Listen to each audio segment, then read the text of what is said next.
Jóvenes, ¿no? Continuamos con nuestra clase, ¿no? En este momento vamos a desarrollar ya la práctica dirigida de esta semana. Vayamos a la pregunta número 1. Dice lo siguiente. De acuerdo con los planteamientos de Karl Popper, para, para diferenciar la ciencia y la metafísica, el criterio de demarcación es la... Bueno, si recordamos los planteamientos de Popper, ¿no? Diferenciar la ciencia de la metafísica, ¿no? Hay un criterio, ¿no? Un criterio de demarcación. Demarcar viene, jóvenes, de delimitar, pues, a qué ámbito pertenecen cada una de las disciplinas, ¿no? Entonces, lo que Popper nos dice es que el criterio, pues, que él establece es la falsación, ¿no? Oponiéndose, pues, a las ideas de los neopositivistas que planteaban la verificación como el proceso, ¿no? Listo, muchachos, entonces vamos borrando aquí, pues, las ideas establecidas y veamos, pues, la solución que se ha dado, ¿no? La solución que se ha dado, ¿no? Bueno, claro, ¿no? Ahí está.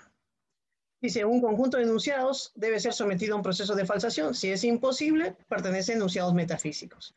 Si es posible esta falsación, o en el sentido de que puede realizarse, pertenece a la ciencia, ¿no? Entonces, tenemos ahí clave D, ¿no? El criterio de demarcación es una herramienta metodológica que nos permite establecer qué enunciados pertenecen al ámbito de la ciencia. Según Popper, es el principio de falsabilidad, es decir, una teoría científica si puede ser sometida a un proceso de refutación empírica. Listo, muchachos, continuamos a la pregunta número 2. Dice, en la obra, las estructuras de las revoluciones científicas, Thomas Kuhn consideró como ciencia normal a una etapa de la historia de la ciencia donde, jóvenes, entonces la pregunta está orientada a señalar qué es la ciencia normal. Este concepto de aquí es el concepto que tenemos que desarrollar. Y recordemos que en nuestra explicación decíamos que la ciencia normal es la ciencia que, según Kuhn, se realiza cuando un grupo de científicos sigue un paradigma, ¿no? Y entonces este grupo de científicos que sigue el paradigma, que adopta un paradigma, adquiere una forma de ver el mundo, recibe una orientación de cómo debe hacer la investigación científica y resuelve una serie de problemas específicos. Entonces veamos ahí, jóvenes, cuáles podrían ser las claves, ¿no? Entonces dice, ¿establece una lucha para dar el cambio de paradigma? No. Este proceso de cambio de paradigma se da en la ciencia extraordinaria. Da la resolución de problemas según un paradigma nuevo, ¿no? ¿No? Da la resolución de problemas según un paradigma nuevo, jóvenes, eso me deja un poco de dudas, veamos las otras. Practica una crítica a las hipótesis de las doctrinas vigentes. Jóvenes, ¿no? Ahora ya vi que esto no es la clave. La resolución de problemas según un paradigma nuevo, no exactamente, ¿no? Lo que sí encontramos cuando hablamos de ciencia normal es la D, ¿no? Desarrollan investigaciones en torno a un paradigma vigente. Claro, la vigencia del paradigma, el paradigma que se aceptó. Entonces, la alternativa, jóvenes, en esta pregunta número 2 sería la clave D. ¿Ya? La clave D. Vamos a ver, joven, la respuesta, ¿no? Cómo se ha dado a cabo. Claro, paradigma vigente, resolución de problemas, ciencia normal, ¿no? Ahí tenemos el cuadrito. La ciencia normal implica investigar a partir del paradigma vigente un determinado conjunto de problemas. Cuando ese paradigma es cambiado o es sustituido, ya estamos hablando de otro tipo de ciencia, ciencia extraordinaria en la lógica, pues, de Thomas Kuhn. Listo, muchachos, sigamos. Según los planteamientos epistemológicos de Karl Popper, el progreso del conocimiento científico se da a través de la superación de las teorías científicas, ¿no? Según los planteamientos epistemológicos de Karl Popper, el progreso del conocimiento científico se da a través de la superación de las teorías científicas. En este sentido, se dice que la teoría de Einstein es superior a la de Newton, ya que la primera... Jóvenes, en la teoría de Popper también hay la posibilidad de comparar teorías, ¿no? Comparar teorías. Entonces, ¿por qué la teoría de Einstein es superior a la teoría de Newton? Según las propuestas de Popper, ¿no? Eso es lo que tenemos que estudiar en este momento. Entonces, vamos a evaluar ahí las claves. Dice, porque tiene mayor capacidad explicativa y predictiva. Jóvenes, en realidad me parece que esa es la clave. Vamos a dejarla ahí, vamos a ir analizando a ver las otras. Surge mucho después de la teoría de Newton. Bueno, el hecho de que algo surja después no necesariamente es una prueba de que sea mejor, ¿no? Se ha verificado con muchos hechos su veracidad. Bueno, No necesariamente, jóvenes, ¿no? Para Popper, recordemos, la ciencia no se verifica, la ciencia se falsa. Lo que podría decirse ahí es que ha resistido la falsación, pero no su veracidad, ¿no? Es aceptada y defendida por la comunidad científica. No basta con eso, jóvenes, ¿no? Lo que Popper va a decir, jóvenes, es que una teoría tiene mayor capacidad, ¿no? Es superior a otra cuando tiene mayor capacidad explicativa, es decir, jóvenes, cuando explica mayor número de fenómenos, ¿no? Y también con el tema de la predicción, ¿no? Cuando puede predecir mayor número de fenómenos. Entonces, en ese sentido, la teoría de Einstein puede hacer esto, jóvenes, ¿no? Vamos a borrar aquí entonces los datos, la clave sería la A, después de haber analizado poco a poco, jóvenes, todas. Y entonces, muchachos, ahí tenemos, ¿no? De acuerdo con Popper, una teoría es superior a otra si presenta mayor capacidad explicativa y predictiva, ¿no? Aquí, mira, dice, la teoría de Newton no permitía explicar la precesión del perihelio en la órbita de Mercurio. O sea, la teoría de Newton, jóvenes, tenía una anomalía. No podía explicar este tema, ¿no? De la órbita de Mercurio. Entonces, la teoría de Einstein sí lo pudo hacer. Entonces abordó un fenómeno más amplio, ¿no? Entonces ahí tenemos la clave como alternativa la A, ¿no? La A. Muy bien, muchachos, sigamos, continuemos. Pregunta número 4, ¿no? Según el planteamiento de Thomas Kuhn, en la historia de la ciencia no se manifiesta una evolución continua de las teorías, sino, jóvenes, claro, ¿no? Acá tenemos que ver esa idea de desarrollo científico. Algunos han propuesto el desarrollo científico como un proceso continuo. Cuando hablamos de continuo, hablamos de que no existen rupturas muy radicales, muy fuertes, sino que una teoría va mejorando, perfeccionándose y va generando otra. Pero no es que haya una ruptura de teorías, es una lucha entre dos visiones radicalmente opuestas. En cambio, en Thomas Kuhn, jóvenes, lo que predomina más en sus planteamientos es justamente la teoría de la revolución científica. Y la teoría de la revolución científica justamente dice eso, ¿no? Que no hay una evolución continua de las teorías, sino que lo que hay es conflicto entre las teorías, cambios, sucesiones, que se dan a través de una revolución. Entonces dice, ¿no? Si esto no se manifiesta una evolución continua de las teorías, sino la eliminación de toda teoría que esté vigente o no. No, eso sería falso, Juanes. No es que él plantee que toda teoría vigente se puede eliminar, no, si se elimina una teoría ya no es vigente, pues. Un progreso objetivo de los paradigmas de la ciencia, no, justamente esa idea es la que él cuestiona, por su relativismo, porque él dice que no nos estamos acercando cada vez más a la verdad, no conocemos mejor la realidad, sino que cada teoría es otra forma distinta de ver la realidad, otra forma distinta de concebir la verdad. Un descenso en las investigaciones realizadas por la comunidad científica, descenso, disminución, no, ¿no? Jóvenes, sino las sustituciones, ¿no? Aquí está la palabrita que él usa para referirse a las revoluciones, ¿no? Una revolución científica, jóvenes, también es un proceso de sustitución. Un proceso de sustitución es abandonar un paradigma y seguir uno nuevo, como cambiar de enamorado. Para poner un ejemplo, dejas a uno y te vas con el otro. O de enamorada, ¿no? Igual. Entonces, muchachos, eso es lo que plantea Entonces, la clave sería la D. El ejercicio más adecuado de explicar esto sería la D. Ahora, vayamos, jóvenes, ahí a ver, pues, la resolución, ¿no? Vemos que había dos paradigmas, mira, ¿no? Vemos acá que había el paradigma geocéntrico y el paradigma heliocéntrico. Bueno, se abandonó uno y se pasó al otro.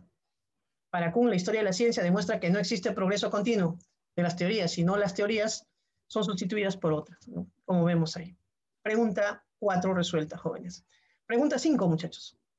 Un texto. A ver, leamos el texto, jóvenes, examinemos las ideas y luego, pues, veamos las preguntas para determinar las claves. Dice, examinando el registro de la investigación pasada, desde la atalaya de la historiografía contemporánea, el historiador de la ciencia puede sentirse tentado a proclamar que cuando cambian los paradigmas, el mundo mismo cambia con ellos. Pueden saber, un historiador podría decir, dice, que cuando cambian los paradigmas, el mundo cambia con ellos. Guiados por un nuevo paradigma, jóvenes, los científicos adoptan nuevos instrumentos, buscan en nuevos lugares, ¿no? Bueno, con un nuevo paradigma, nuevos instrumentos, nuevos lugares. Lo que es todavía más importante, durante las revoluciones los científicos ven cosas nuevas y diferentes al mirar con instrumentos conocidos y en lugares en los que ya habían buscado antes. Es algo así como si la comunidad profesional fuera transportada repentinamente a otro planeta, donde los objetos familiares se ven bajo una luz diferente y además se les unen otros objetos desconocidos. Por supuesto, no sucede nada de eso. No hay transplantación geográfica. Fuera del laboratorio, la vida cotidiana continúa como antes. Sin embargo, los cambios de paradigmas hacen que los científicos vean el mundo de investigación que les es propio de manera diferente. Bueno, yo ya te hacía referencia a esta idea, ¿no? Cuando nos adoptamos un paradigma, asumimos una forma distinta a las demás de ver el mundo. Y no es que nuestro paradigma sea la única verdad, sino que el paradigma es pues una forma de ver el mundo, un tipo de verdad que estamos asimilando. Entonces, por eso hablamos de una interpretación hermenéutica en la teoría de Kuhn y de relativismo, porque hay varias formas de interpretar la realidad y varios tipos de verdades, ¿no? Pues ahí tenemos, jóvenes, algunas ideas que se han subrayado ya también. Ahora veamos las preguntas 5 y 6. Una importante consecuencia del cambio de paradigmas es,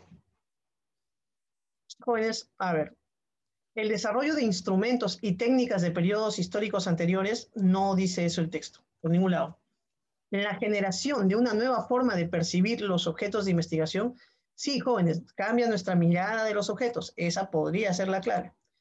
El desenvolvimiento progresivo hacia la consecución de verdades absolutas. Ya recordemos que en Popper no hay esa noción de verdades absolutas, jóvenes. La producción de mundos totalmente novedosos salidos de la mente humana. Jóvenes, no es que seamos, no sé, gente imaginativa que crea mundos, no. Lo que sí hay una forma nueva de percibir el mundo, no crear mundos distintos. Entonces la clave sería la B. Muchachos, ahí marquen la clave, la B. Y vemos la pregunta 6. Las conclusiones del autor se fundamentan en un análisis, jóvenes, principalmente historicista. Su análisis es un relativismo historicista. La clave, la D. Estamos en la pregunta 6, jóvenes, ¿no? Nos quedan 8 preguntas, vamos avanzando rápidamente para poder seguir desarrollando este tema. Pregunta 7. Cuando Popper se arriesga a hacer observaciones fortuitas sobre la falsabilidad de las más grandes teorías científicas, ¿no? Vamos a ver ahí subrayando algunas ideas, jóvenes. Distorsiona la historia para acomodarla a su propia teoría de la racionalidad. Entonces, mira, lo que nos está diciendo, mira, Popper cuando explica su teoría hace distorsiones, distorsiona la historia para acomodarla a su propia teoría. Si la metodología de un historiador proporciona una reconstrucción racional pobre, este puede o bien hacer una mala lectura de la historia, de modo que aquello coincida con su reconstrucción racional, o se encontrará con que la historia de la ciencia es enormemente irracional. Pues entonces, mira, ¿no? Si un historiador hace una reconstrucción pobre de la historia, está diciendo, ¿no?, que Popper ha podido hacer esto, va a llegar a una conclusión, pues, o bien hacer que una mala lectura de la historia, dice, ¿no?, de modo que coincida con su construcción racional, o la idea de decir de que la ciencia no es irracional, ¿no? El gran respeto de Popper por la ciencia le hizo elegir la primera opción. O sea, optar por una reconstrucción pobre, dice, de la historia de la ciencia, mientras que el irrespetuoso Feyerabend eligió la segunda.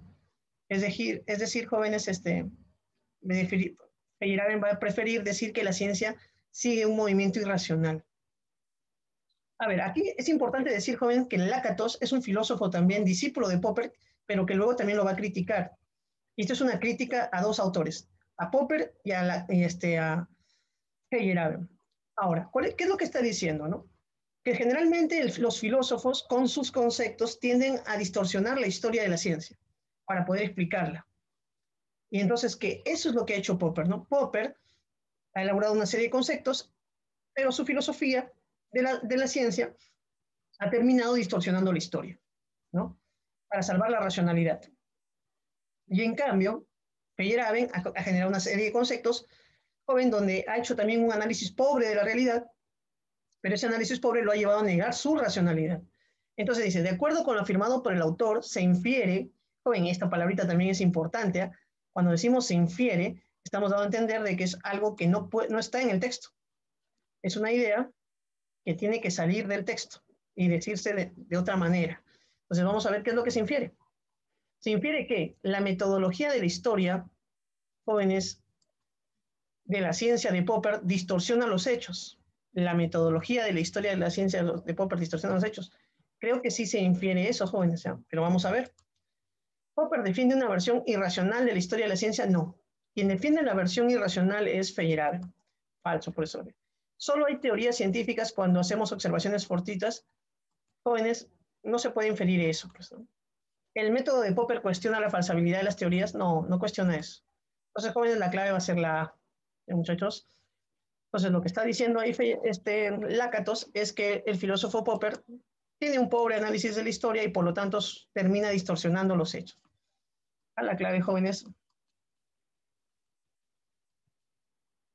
está ahí, ¿no? La alternativa A. Hoy estamos por la mitad, nos faltan 7 preguntas, así que vayamos avanzando. Si las observaciones históricas de Popper son una muestra de su respeto por la racionalidad de la ciencia, entonces es falso afirmar que, jóvenes, acá entonces sería que es falso afirmar, ¿no? Que una reconstrucción racional pobre conlleva una mala lectura, ¿no? Que el método de Popper haya priorizado la reconstrucción racional sobre la historia, que Feyerabend haya defendido la racionalidad de la ciencia a través de la historia, que Popper se interesó por explicar la falsabilidad de las teorías científicas. Jóvenes, lo que es falso afirmar es justamente la idea de Feyerabend defendiendo una racionalidad de la historia. Eso no está en el texto. En el texto se dice que él defiende la irracionalidad. Por lo tanto, la clave vendría a ser la C, jóvenes, ¿no? La C. Marquen ahí la clave C.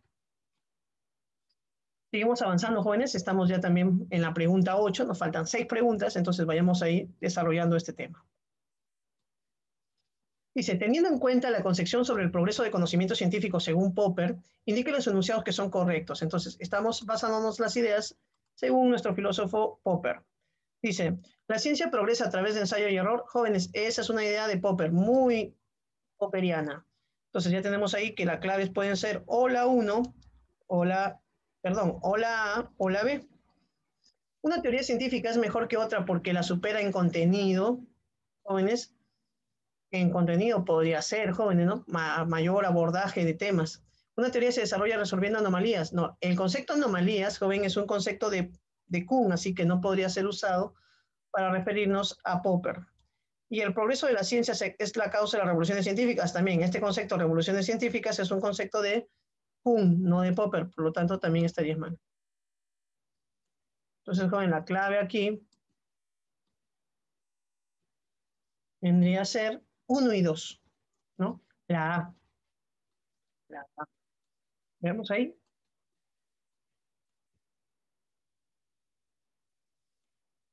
No, y no dice, no, progreso científico, racionalidad crítica, ensayo y error, teoría A, menor contenido predictivo, la teoría B, mayor contenido predictivo. La teoría es más precisa, en tanto más prohíbe también. Claro. Listo, jóvenes, pregunta 9. Está. Ahora, pregunta 10. Uno afirma que no hay progreso objetivo en la ciencia, pero lo que sí ocurre en la historia de la ciencia es, jóvenes, recordemos que Kuhn es relativista, o sea que no hay un progreso objetivo. ¿Por qué habla de progreso objetivo? Porque, jóvenes, hablar de progreso objetivo ya sería decir que la ciencia sí, pues, va acumulando sus teorías. Lo que sí hay, lo que sí ocurre, dice, a ver, veamos aquí, analicemos. ¿El descubrimiento de leyes objetivas? No. ¿La crítica de las explicaciones míticas? No. ¿La falsación de las hipótesis universales? No. ¿Una sustitución de paradigmas? Sí, esa va a ser la clave, joven, la D. Recordemos que la sustitución de paradigmas es lo que llamamos, en otras palabras, revolución científica, que es el concepto propio de Thomas Kuhn. Entonces, dejamos ahí, muchachos, y vemos pues aquí los conceptos, ¿no? Cuando pasamos de un paradigma A a un paradigma B, revolución científica. Si pasamos de un paradigma B a un paradigma C, revolución científica. Esos son los temas, ¿no? Clave D. Jóvenes ahí, ¿no? La clave D. Sigamos, muchachos, sigamos, ¿no? Ahora, pregunta 11. Pregunta 11. ¿No? Vamos a desarrollar esta pregunta 11, jóvenes. Dice, dicho sea brevemente, solo durante los periodos de la ciencia normal el progreso parece obvio y seguro. No obstante, durante dichos periodos la comunidad científica no podría ver de otro modo los frutos de su trabajo. Jóvenes, a ver, en esta pregunta nos encontramos ya en lo que llamamos el concepto de ciencia normal. Y Popper dice, bueno, durante la ciencia normal parece que hay progreso. Él parece admitir que el progreso solo se da dentro de esa ciencia normal. Cuando ya se cambia el paradigma ya no hay progreso. Ahora dice, no obstante dichos periodos, la comunidad científica no podría ver de otro modo los frutos de su trabajo. Teniendo en cuenta el texto señala el enunciado correcto. Las revoluciones científicas son constantes. Pues exactamente no sé lo que está queriendo decir ahí el texto, así que lo vamos a dejar ahí. La comunidad científica es parcial en sus investigaciones. La comunidad científica es parcial en sus investigaciones, claro, porque adopta un punto de vista, ¿no? Tranquilamente esa podría ser la clave.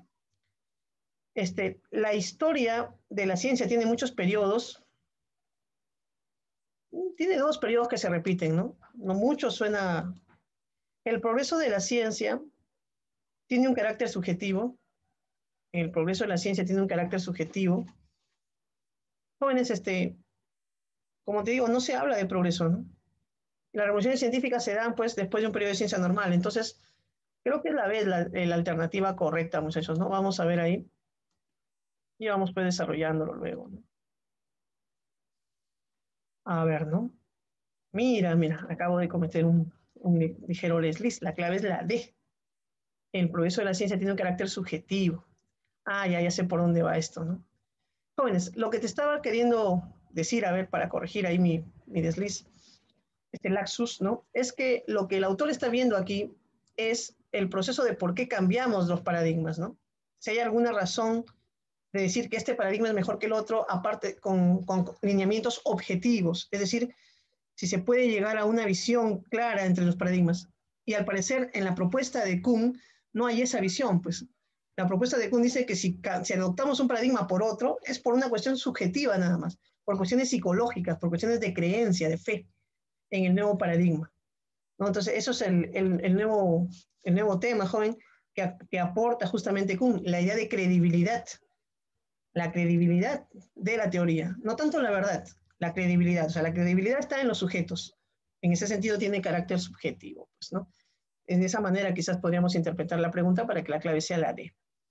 Ahora, yo pensaba la comunidad científica es parcial en sus investigaciones en el sentido de que adopta un paradigma, ¿no? Entonces ve desde un punto de vista las cosas, ¿no? También era una posible respuesta. Listo, muchachos, pasemos a la pregunta 12, ¿no? La pregunta 12, tenemos la pregunta 11D. En la pregunta 12, jóvenes, dice, el filósofo Karl Popper propuso la tesis de la tabula plena, aquella que principalmente considera que la investigación científica, jóvenes, hemos hablado de la tabula plena. Cuando hablamos de tabula plena, estamos haciendo referencia, pues, a esta idea de que nuestra observación siempre está dirigida, orientada por ideas, ¿no?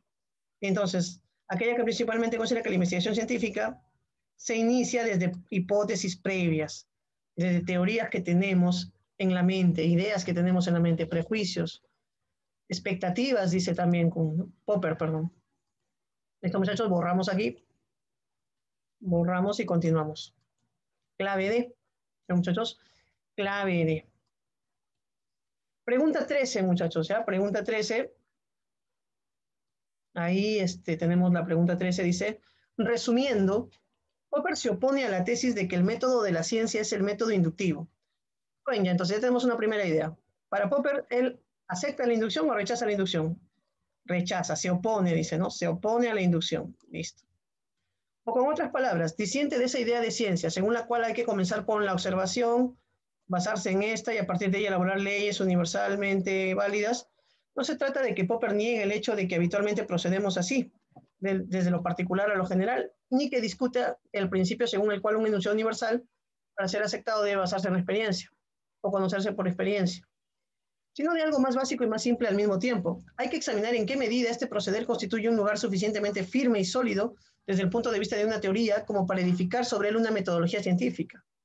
O sea, lo que Popper está viendo, jóvenes, es el fundamento, ¿no?, de esta inducción, ¿no? Es un lugar firme y sólido. Para los inductivistas no hay ninguna duda al respecto.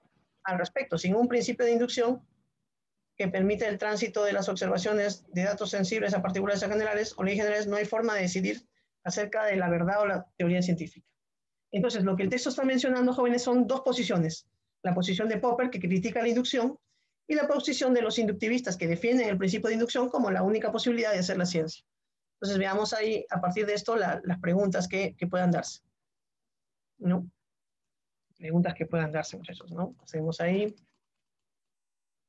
Dice, Según el texto, Popper critica la inducción principalmente porque algunas generalizaciones son falsas. Joven, no va por ahí, ¿no? No va de que algunas generalizaciones son falsas. La ciencia no puede partir de la observación, ¿no? Eso también ya jóvenes lo podría decir Popper, ¿eh? Lo dejamos ahí. Toda generalización carece de validez lógica. Esto es fundamentalmente la hipótesis de Popper, el tema de la lógica. No nos brinda verdades absolutas necesarias, ¿no? Entonces, jóvenes, algunas claves aquí también son claves posibles, ¿no? Algunas generaciones son falsas, es clave posible. Las ciencias no pueden partir de la observación, también lo dice Popper. No nos brinda verdades absolutas necesarias también. Pero principalmente, ¿por qué Popper se opone? La principal oposición radica en el ámbito lógico de su validez. Por eso la clave iba a ser la C, muchachos, ¿no? La clave va a ser la C. Entonces borramos ahí y vemos aquí, jóvenes, los datos, ¿no? Clave C. Por último, joven, la pregunta 14. De acuerdo con el texto, los inductivistas consideran que la única forma de hacer ciencia es partiendo de la observación de casos particulares para luego, jóvenes, establecer una ley general. Pues, ¿no? Ahí creo que sí no hay ninguna duda, ¿no? Si soy inductivista, parto de esta idea de que primero observo algunos casos particulares y luego generalizo. Entonces ahí la clave sería la alternativa B. Jóvenes, así hemos llegado pues al final de esta clase, ¿no? De esta resolución de la práctica dirigida. Espero pues haya sido de tu agrado, hayamos aprendido el día de hoy algo nuevo, ¿no? Cuídense, jóvenes, cuiden su salud. Si bien es cierto, pues se ha postergado el examen, ¿no? San Marcos. Esto, jóvenes, debe llevarnos pues a quizás considerar como que tengo más tiempo para poder seguir estudiando, ¿no? Para seguir preparándome. Y bueno, pues desearles lo mejor, jóvenes, en estas fechas, ¿no? Entonces nos vemos, muchachos. Cuídense.